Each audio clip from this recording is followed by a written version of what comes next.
No, with Barry was so many. I remember sometimes he was. We play. I don't know. We played Peterborough, and the game as well. I think was 5-3. But in the first half, we were playing, and I don't know, some nasty performance, and 1-0 down, and then I assist 1-1, and then we are 2-1 down, terrible, and I scored 2-2, and then I did 3-2. But it was very poor performance defensively. It was very something, cold night there. It's awful. And we come inside and he just destroyed everybody. But as I was not feeling very well, and they took with a thermometer. They took my fever. I was when I arrived after 5 minutes. Probably was not while I was playing. I was not feeling well, and on that 5 minutes we were there. I don't feel well, and they took my fever. I was 40, and he destroyed the guys. He destroyed them.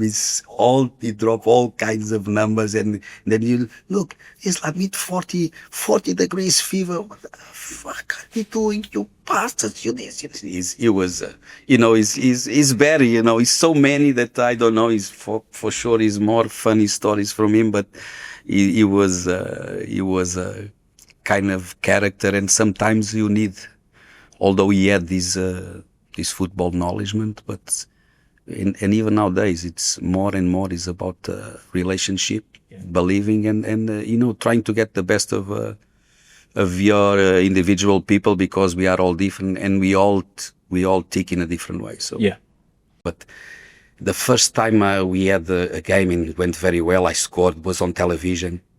I think it was against Peterborough. And I said, no, okay, we have 2 days off. Okay, José, we go out, we go for a drink. And before we go in, he goes to me and says, José, it's very good, you have a drink, because this is the best thing you can do with a fan. To allow him to pay you a drink, and you are okay with that, and this is the best thing you can do. So I want to retribute the people, and we start to go in, and the madness.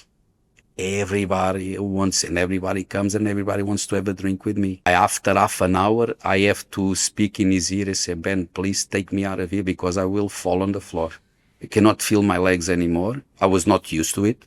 And I said that this would be a disgrace. So I don't know how I was able to hold in this back, and slowly he drive me out of there, and for us to go in the car and to go back in the house. And crazy. Next time I knew already. I had my drink when I go out with the lads, or if somebody comes, I had always half.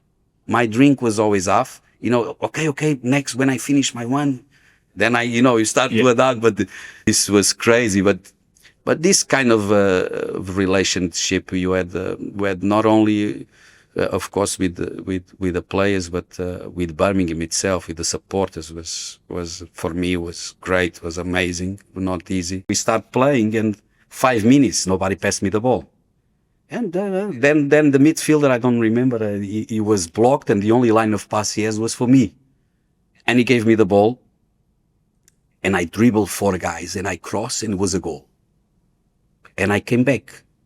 The ball goes on the middle for us to start the game again, and nobody started the game. I just did this to myself, because I was looking and waiting for them to start the game, and I start to look that everybody was looking at me, players, everybody. They look, and because they were looking to me, and David Hodge is on the line, and I look to David Hodge, maybe something is going on the back. And then they start laughing, blah, blah, blah. They start to kick off. This time was no 5 minutes. The first ball, we win. As soon as we win the ball back, they look at me on the wing. I dribble inside, right foot, top corner goal. Finish the training. My trial was 2 plays. I was there freezing, but 2 plays. Well, I was going to say, talking of unpredictable, would you introduce us to the first time that you heard of interest from Blues and Barry Fry? Barry Fry was like a father to me. He's such a character. I came so young.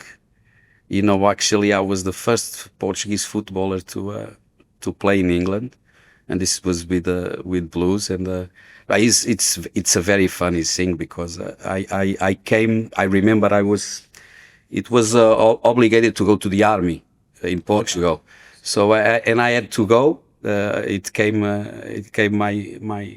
my thing, and I had to go. Of course, because I was playing professionally, we tried to postpone, to make a requirement to postpone to maybe to go later, because they were talking a lot about maybe it finish the obligation, maybe then after, like now, you only go if you want to. Yeah. So it was a little bit like that. So I had this, I knew that I was going, then through an agent, and because the Bosman law just came out, so about the permit to be able to work in the UK at that time for all the European citizens was open, was not more this like you still do for non European, that they have to have X percentage of national games to be able to have the permit. So it came this opportunity, and I did all my youth in Benfica, the Giants from Lisbon, from 8 to 18. Then I was on loan to a small second division team on my second year as a senior, and then came this opportunity to come and have a trial through David Hodgson. That was fantastic as well, that I met, and my agent at the time met him, and we talked about the possibility maybe to come for a trial. Benfica, I was a Benfica player on loan, but Benfica didn't knew nothing about my trials. Really? Yeah, because when I came, I didn't know, I was young, I just wanted to play football, but it was after was a little bit of a problem, because the second division team, they knew the only way they could get some money if I get sold is if I would be transferred while I was their player. So they pushed, and they were very okay with the situation. Right. But this was very funny. I don't know if we have time to speak about my trial here. Well, but was like that. Was through David Hodgson that spoke with Barry, and then they organized, and I came, and it was very funny because I arrived very tiny, raining, end of January, cold, unbelievable, and I think I heard about through podcasts, and it's very funny because to know the story from other people what is happening, and then I have my own side, because it was funny that the Bears organized the game. They have no pitch, was in the school, I don't know, it was on the play fields of some school or something like that. And because of that, we arrive and he was not there. And we go to this school, and I arrive a little bit late, and they start to train already. And it was raining, it was windy, very cold. And they give me this, like t-shirt, old wool, no rain jacket, nothing. And I just went out with the shorts, and this was freezing. And as I went out, I started to warm up, but they were already finished the warm up. They start playing, and I was running up and down the line, warming up. David Hodgson was saying, come on, son, get warmed up. And I was doing 20 minutes, and then I stopped a little bit. I was stretching, but then they didn't call me to play. And I see Ed Steen and House, and Barry Fry was not there, and they speaking to each other, and David Hodgson was there, and okay, just after 30 minutes, José, go warm up again. And I warm up again another 20 minutes, and nothing. They didn't call me to play. And I was there and see what. And then I'm stretching a little bit, and then David, okay, José, third time, can you warm up a little bit? I was younger, but I said, listen, David, I'm boiling already. So David picks up the phone and calls Barry. He says, Barry, what is this? I bring you the player. Here is the way you treat it. And Barry Fry just after 5 minutes appear with the phone, doing the hand and speaking with Ed Steen and everything. So, okay. Warm up, José. I warm up 5 minutes, and okay. In the end of the training, they give me and I was a training game, and I came as a winger, and it's the ball midfield, at the kickoff, we start playing, and 5 minutes, nobody passed me the ball. And then the midfielder, I don't remember, he was blocked, and the only line of pass he has was for me. And he gave me the ball, and I dribbled 4 guys, and I crossed, and it was a goal. and I came back. The ball goes on the middle for us to start the game again, and nobody started the game. I just did this to my socks. I was looking and waiting for them to start the game, and I start to look that everybody was looking at me, players, everybody. They look, and because they were looking to me and David Hodges is on the line, and I looked to David Hodges, maybe something is going on the back. And then they start laughing, blah, blah, blah, they start to kick off. This time was no 5 minutes. The first ball, we win. As soon as we win the ball back, they look at me on the wing. I dribble inside, right foot, top corner goal. Finish the training. My trial was 2 plays. I was there freezing, but 2 plays. Well, not my trial, because it was a kind of a fantastic story after, because, Barry had signed, I don't know how many players. Yeah. David Sullivan didn't want to give him the money for him to do another deal. He was pushing, and then he said, okay, but we need to see him in a game, official game, like the Pointies League or something like that. So, okay, you can organize that, but I keep training with the team.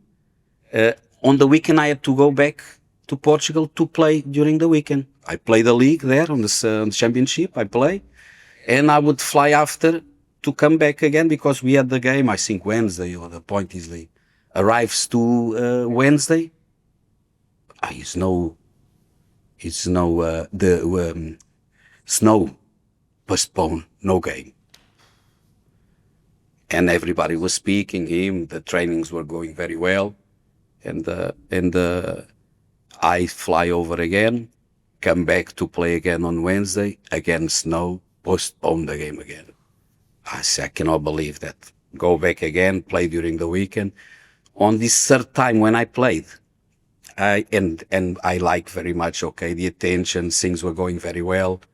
And I really, really start to build up myself that I want to go to England to play. I really want to. I feel good. I like it there. The people are good to me, and I think I have a big opportunity. I really pushed, and I didn't want to go back anymore to play on the weekend, because I just wanted to see things through. And I imagine the last game I played was Dragões Sandinenses, was a team next to Porto, and we were winning 5-3, 2 minutes to finish the game. I had a play. I come from the wing, dribble 2 guys. I do 1-2 with the striker, and I was alone.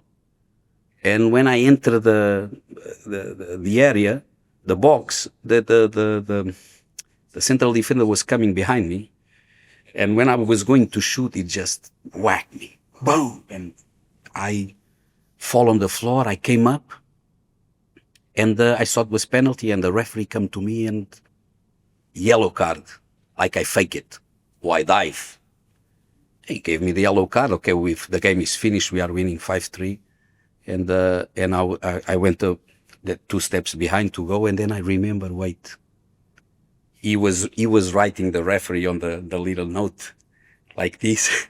And I arrive and I touch his arm, and I say something very nasty to the guy that I will not say in the podcast, but I really said something nasty, and he just gave me the red card. Not even the second yellow. He just gave me directly the red card. And the game was finished, and I was coming, and my father used to come from Lisbon, pick me up from the airport, and I got with the team on the hotel, then I played, and he picked me up. He bring me to the airport again for me to come back, and I was coming back, to the line, to the dressing rooms, and I passed him, I was seeing him looking at me and smiling like I know what you've done. And like that was fantastic. And it was amazing, because we played the game I came to England, we played the game on Wednesday, and of course, because all the commotion and a lot of people speaking about myself, that David Hodgson, when we played the game, he had another 4 or 5 scouters watching the game. Why? When I played the Pointies League with Birmingham, and we won this game 5-0. I assist 4 goals, and when he finished the game, I had the whole stand clapping. And Bess called me and said, José, it's for you. And I clapped to the stands and everything. And next day we organized to meet at the club and to start to speak about details.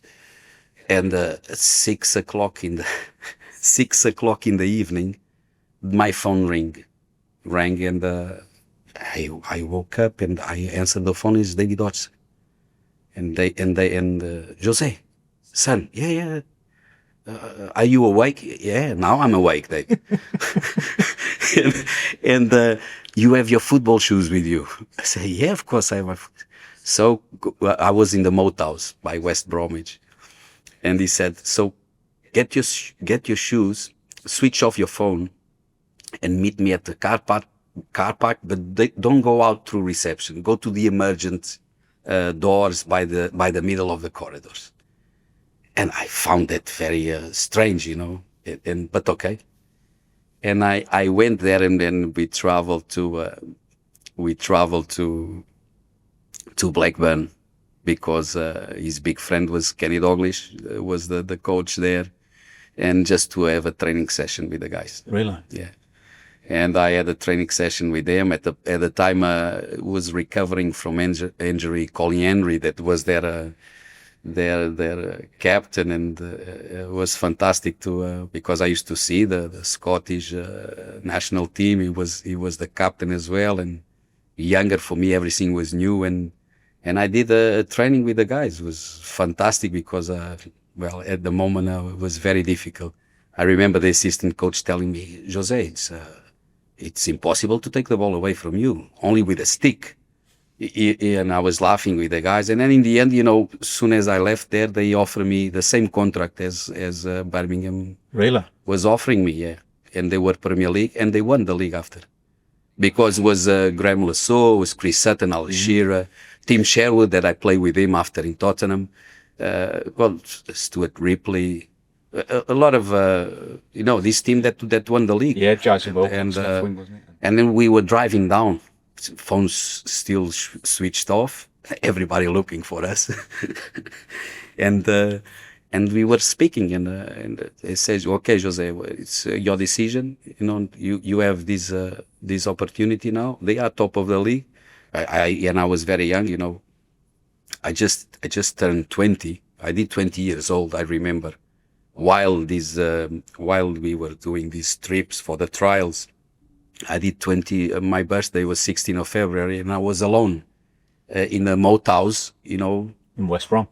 In West Brom, and I passed the midnight playing flipper machines, Bram Stoker's Dracula, and I used to play that machine time and time. I know all the sayings, and it is the devil concubine, and it's stuff like this, when you get the bonus, and I was alone, chasing a dream. It's not easy, but I still remember that, and so we came down. I said, I don't know, David. But you have the experience. You play the highest level. What is your advice to me? What you think? I say, well, Jose, it's very simple. In Birmingham, they want for you to play straight away. You will play. Here, maybe it will be more difficult for you. Maybe you not play. Maybe you can play a little bit, but there they want to play. And I'm telling you with my experience, if you do half of what I've seen in training, after you will choose where you want to play in England. Okay, so it's that. I said to him, it's that's the decision, because they treat me fantastically. I liked everybody. Barry Fry was amazing, and these kind of things I was speaking before about confidence and things like that. I used to remember him shouting to them, close there, do that, you have to do that. I remember to myself, I think he understands me a lot, and how to get the best of myself. You used to clap my back before I was sometimes, enthusiastic to see what kind of, okay, I know already what I have to do in my position, but during the game or before the game, used to say these kind of things, close there, go there, don't forget this, don't forget that. And with myself, sometimes I was waiting for him to give me instructions, and the only thing he said to me, he clapped my back, he said, son, enjoy yourself. It was the only thing, other than, of course, the preparation of the game that everybody does normally, but I was always waiting for him to say something like this, and he was amazing. And this is the way I've entered. I've come to Birmingham, like you explained to me, was not something so normal, because then with Benfica and with my club was a little bit of a, we took a little bit of advantage that Benfica was passing through a time that they had a lot of financial problems, And I needed the money. and you know that in Portugal, Benfica, Porto, Sporting, they grow. The schools are fantastic. The youth development is fantastic. The national team as well, but and they have to survive selling the players. So, but for you to find which player, now they have other tools. They do the championship of under 23s. They have the B team that sometimes compete on the championship. Yeah. So because when you are youngsters, they have to win the league or be there all the time to be able to go to the Champions League. That's the window for them to present their players, to try to get the sales done. Yeah. And it was very difficult, because sometimes what happens is, every youth developer, because they don't have the other platform, they don't have what they have now, the under 23s and the B teams. They used to be alone in small teams. And sometimes they end up having 60, 70 players, because every year the 3, 4, 5, 6, 2, every year they sign professionally with the players, and then they had to loan them out. Yeah. But at the time they had so much, they were struggling so much that they had to let go many of these prospects, because they cannot hold them anymore. And we took a bit of profit and advantage for this situation. And it was fantastic for my being here. It was just amazing to play in England, because it's a completely different world. I used to say to everybody, it's more noise to play football in a stadium of 30 and 40,000 people in England than I played in the old Stadium of Light in Portugal. It was 120,000. I played in Maracanã because I finished my career in Vasco da Gama with Romário. Vasco, Flamengo, 120,000 in Maracanã. But the environment is completely different. I used to say, because as a player, when we are on the pitch, you switched off. You don't, sometimes you don't even listen, because you are focused on these things and you don't listen. In England is impossible. Sometimes, I was small. I think I'm the smallest player ever to play in England, in the Premier League. Yeah, I'd read that stat. I think so, yeah. But imagine that I always on the edge of the box, or in front. I was always the player, not to. And sometimes you just clear the ball, and you get the ball and you have 45, 50 meters, or clear, or 60 meters, and you start to go fast with the ball.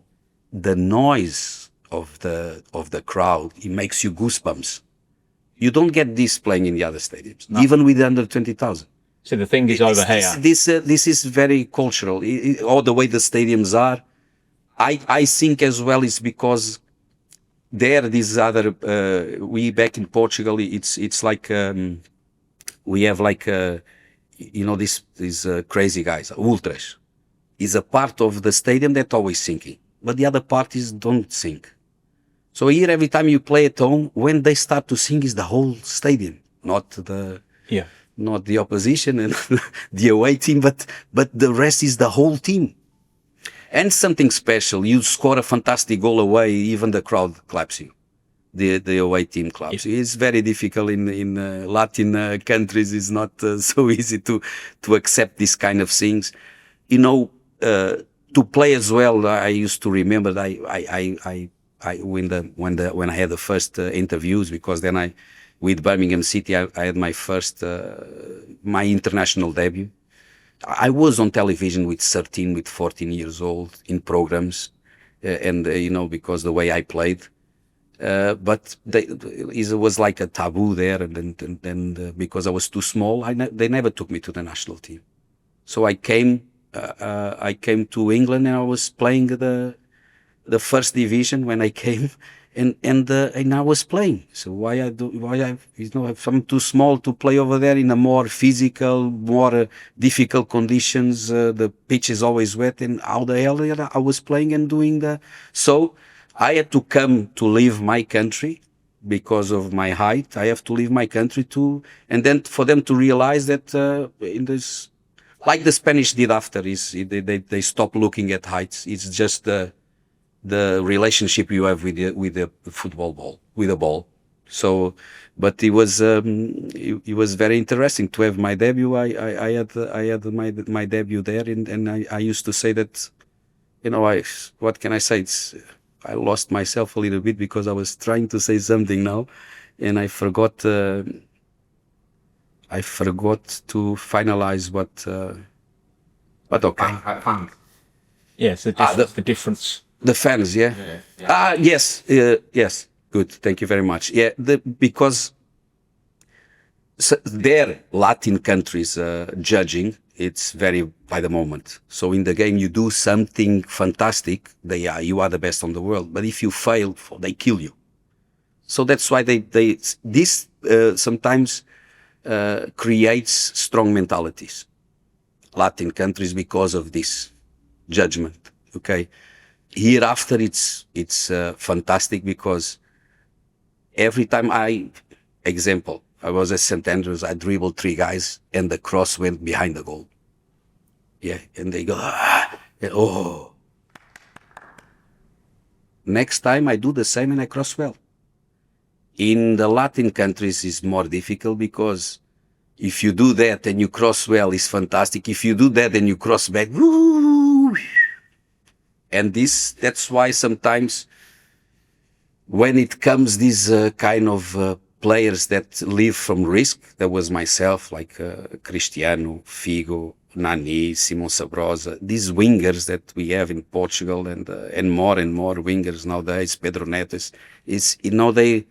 they get tough mentally because for you to be able to go big and to achieve success in our countries, it's very difficult because they see you straight away as an individuality. Yeah. So here they take that as a positive thing because you do this, you create space for, you let me eliminate 1 player or 2 players, you are already creating space that nowadays in football is the most difficult thing to achieve. So, but in this kind of way, the culture, we are speaking about the culture, the country and everything. That's why you see when these players arrive here, they really, they become to a level and they are stars because the culture and the people here, they love football. Okay, they are passionate about their teams, but you can see they really love football. There is different.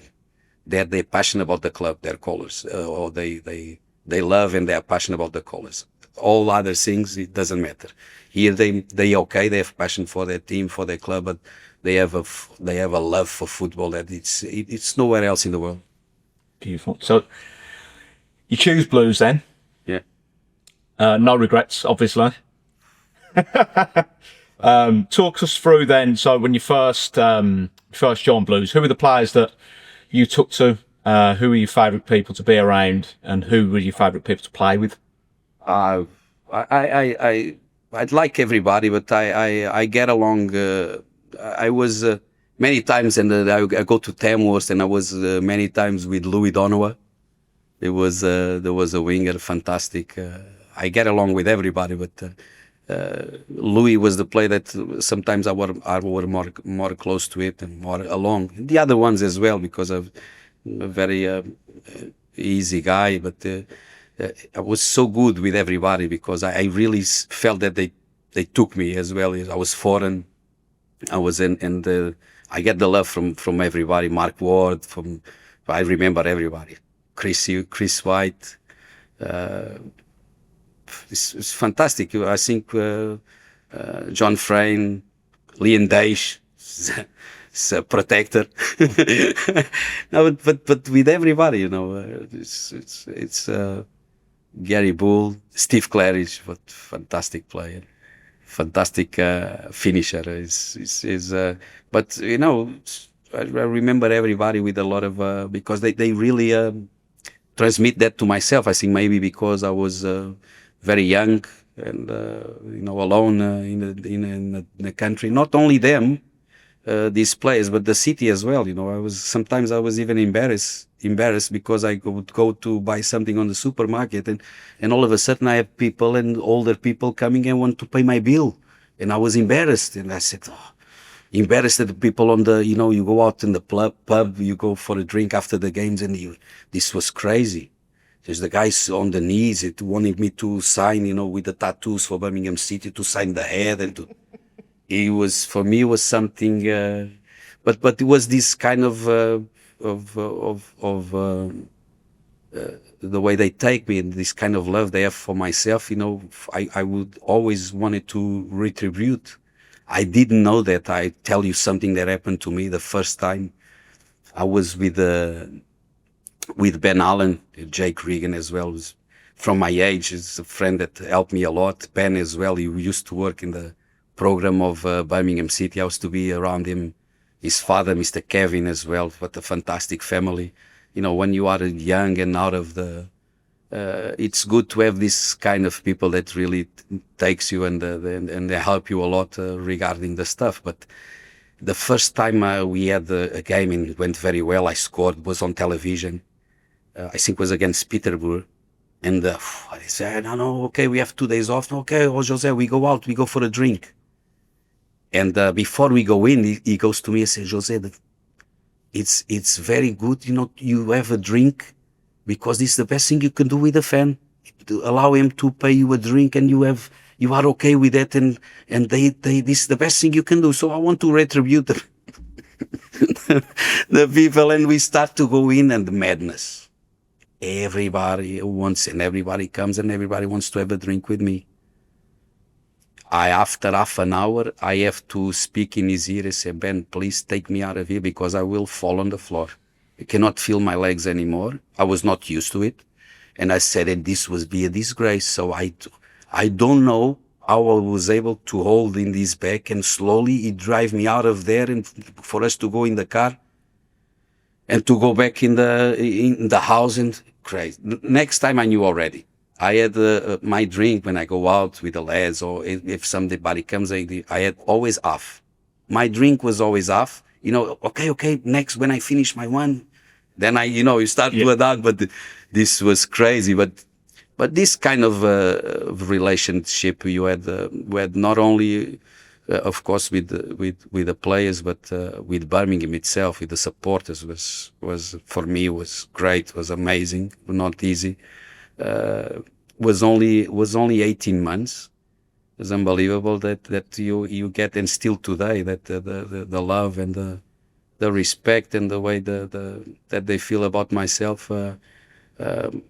Just the only regret I have in my career was not to finish my career here in Birmingham City, because I think it would be fantastic. But well, football, the industry, and it's not easy sometimes, but this is where it really kickstart my career after, and then I would really love to be able to finish it here somehow. But okay, but the same way, the same feeling is like coming back home. Every time I come here is fantastic.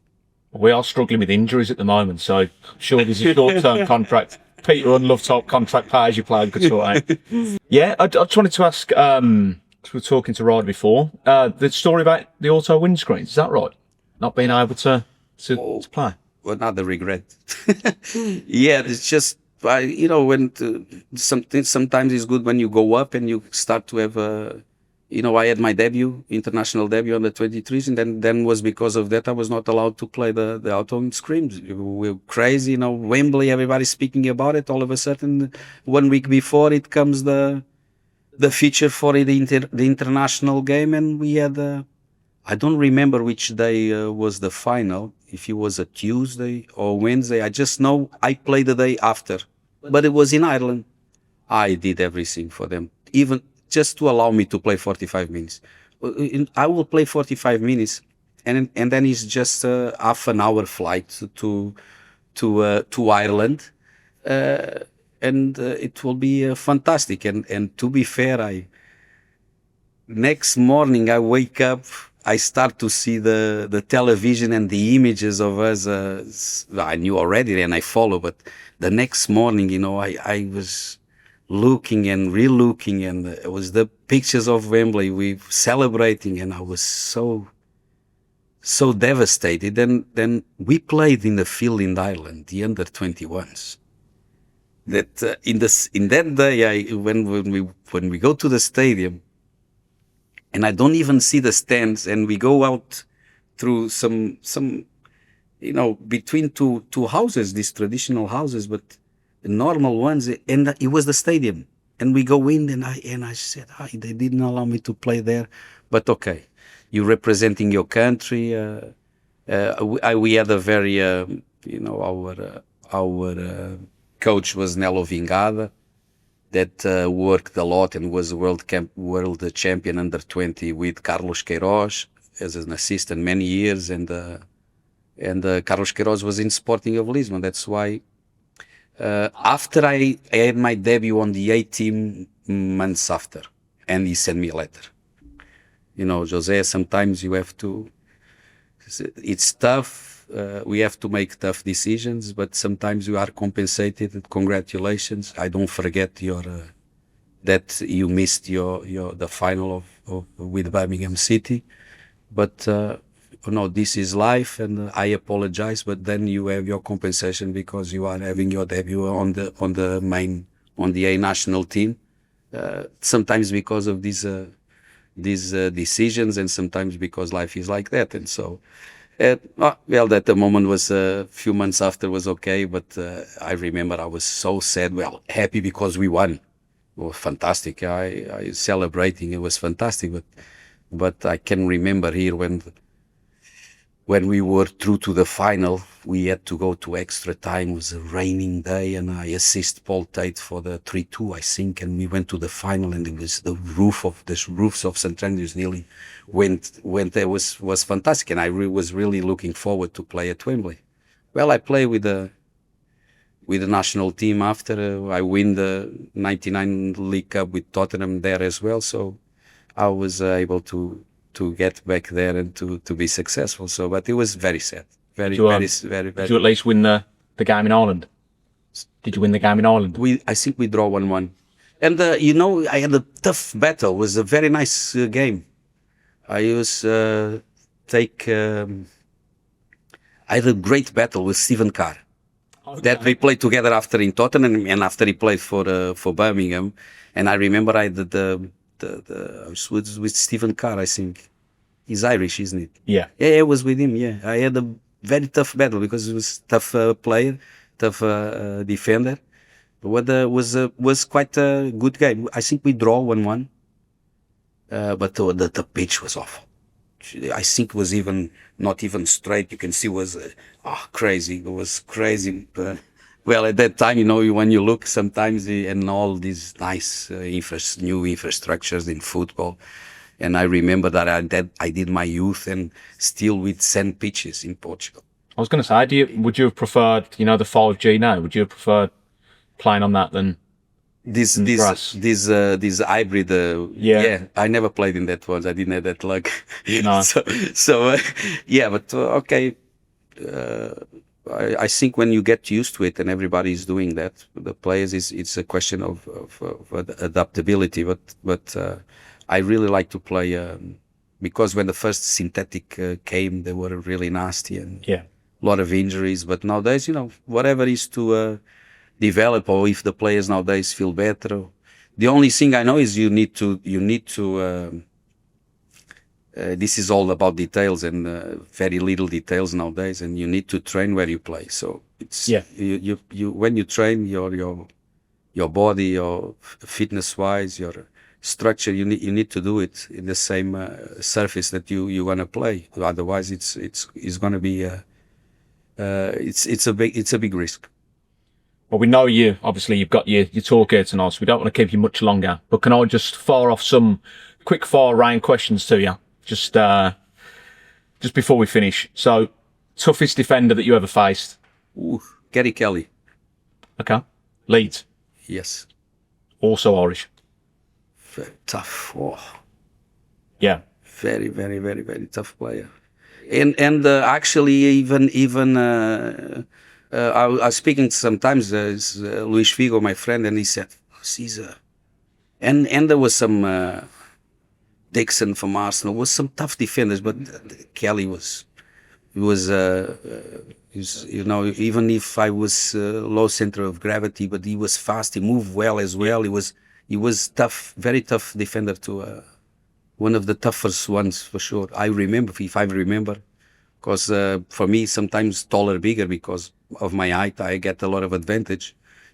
Changing directions and braking and accelerating and how bigger they were, better for me. I fantastic. So. Gary is in the between, small, but he was a tough cookie. Oh, very tough. Okay. Funniest Barry Fry story you can share?